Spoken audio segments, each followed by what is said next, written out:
All right, guys, thanks for coming out. Appreciate you covering us. So, great opportunity here with Maryland coming to town. We came out of the Illinois game. It was a physical game. We're a little banged up, but we're going to rally up and get ready to play.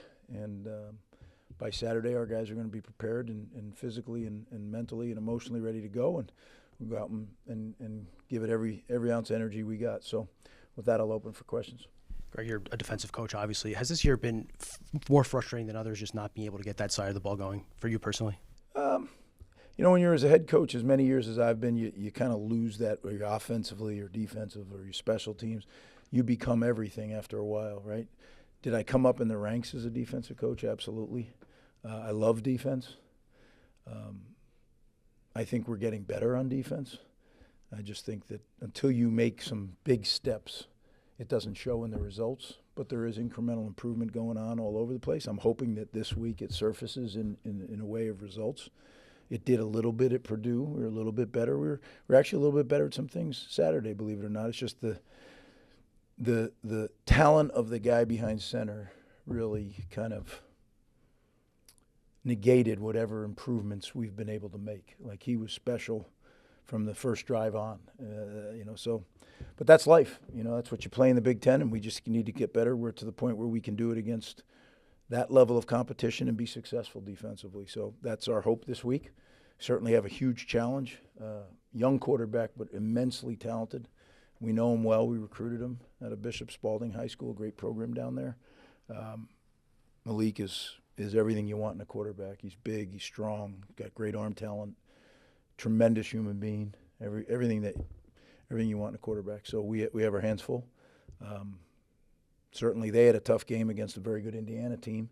So both teams are going to be looking to come out and rebound, and that's going to be the great challenge that we're up against. Just staying on actually their quarterback, does anything that he does as a freshman really impress you, that you look at the film and you say, wow, for a guy his age, that's pretty impressive and something you don't see a lot? A lot of things. Yeah, and that's the reason that he's playing. I mean, they have other quarterbacks in the program. He's a really good player. And arm talent, foot talent, noggin, the whole deal. I think he's, we thought that of him coming out of high school. We thought he was the complete package, an incredible human being too. So when you put all that together, it's what you look for in a quarterback. Greg, a repeated pillar of the Rutgers culture is CHOP, guys focusing on their job 100% of the time. There's been a couple mental errors here and there. Why do you think guys aren't living up to that CHOP mentality? Well, CHOP is absolutely what you say, Richie. It's the ability to stay focused on the spot over and over and over again. But human beings aren't perfect, right? So when you make mistakes as coaches, you have to evaluate the reason. Sometimes we're the reason, right? So we have to change something we're doing. Sometimes it's the player that's the reason. Sometimes it just happens. Things, sometimes the opponent makes you make a mistake. But you constantly evaluate and you just try to fix. That's what I think coaches do, is they identify and then fix. I know the defensive line hasn't put up the raw, gaudy numbers, but a guy like Eric O'Neal has really come up and made some big plays in the last few games. How have you seen him grow as a leader in that room and as a player since he's gotten here?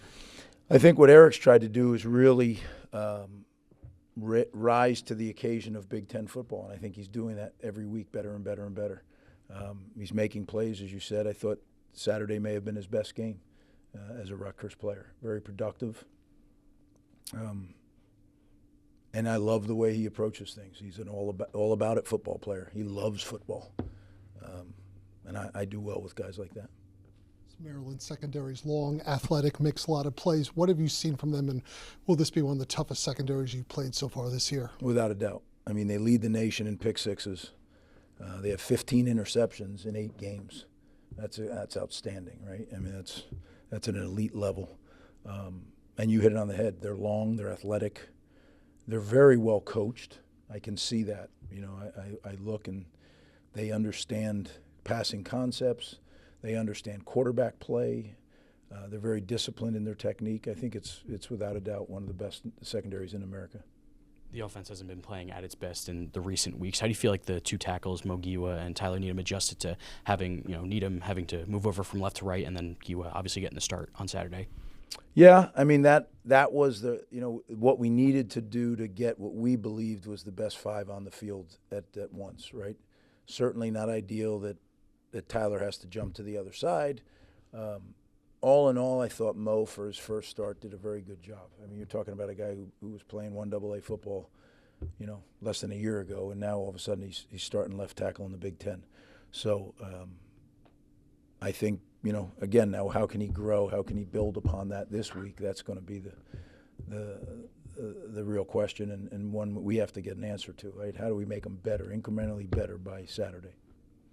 Colin Weber's been starting to make a little bit of an impact more and more for the offense. But when he came here, he talked a lot about culture, about fit. What did you see from him on the flip side that made him a natural fit for the program? Oh, I love the kid. I mean, just from the minute I talked to him, he was driving hung from Charlotte to Michigan, and we talked on the phone for like 40 minutes. And I hung up the phone, like, when he'd been doing as long as I have. I turned to Eric Joseph, said, we got to get that kid. That kid's got to be on our team.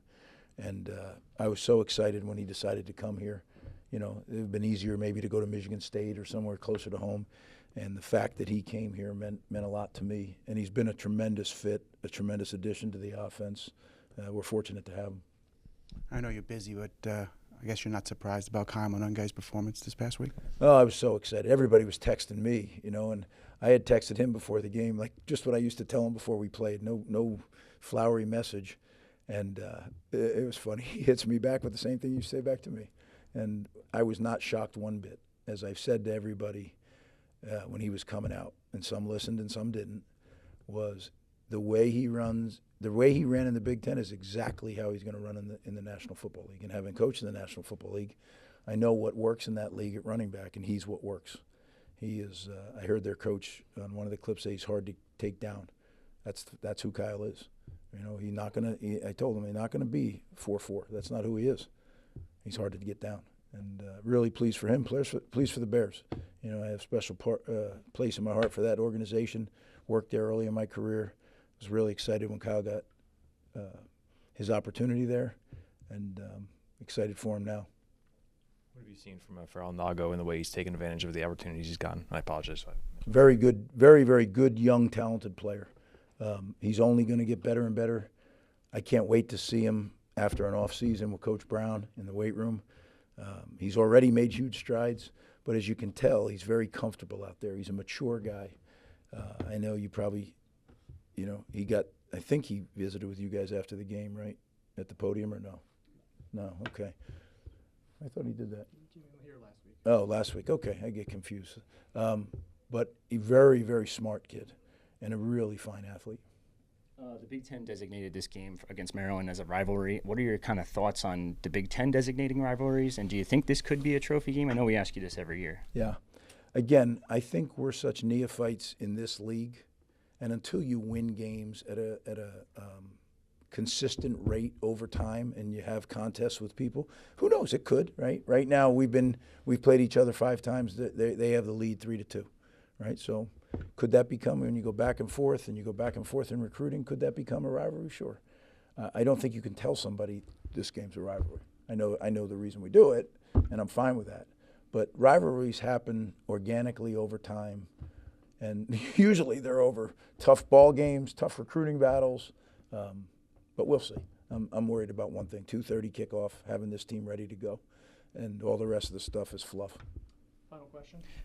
This is probably more of an off-season big picture look, but having lost Doug Blue Eli for the season, having Darrell miss 5 or 6 games, having Braxton Kyle out for the year, how much do you think those injuries at interior of the defensive line have impacted the defense's ability to play this year? Look, I think every time you lose a talented player, it has an effect. But you're right; that is 100% an off-season question. And look, there's a lot of things that are off-season questions. Right now, we have one thing, one mission, and that's 2:30 Maryland, and the time that we have to prepare that's left. But certainly, we'll talk about all that. I don't mean to sidestep your question, but now it's blinders. Thank you, guys.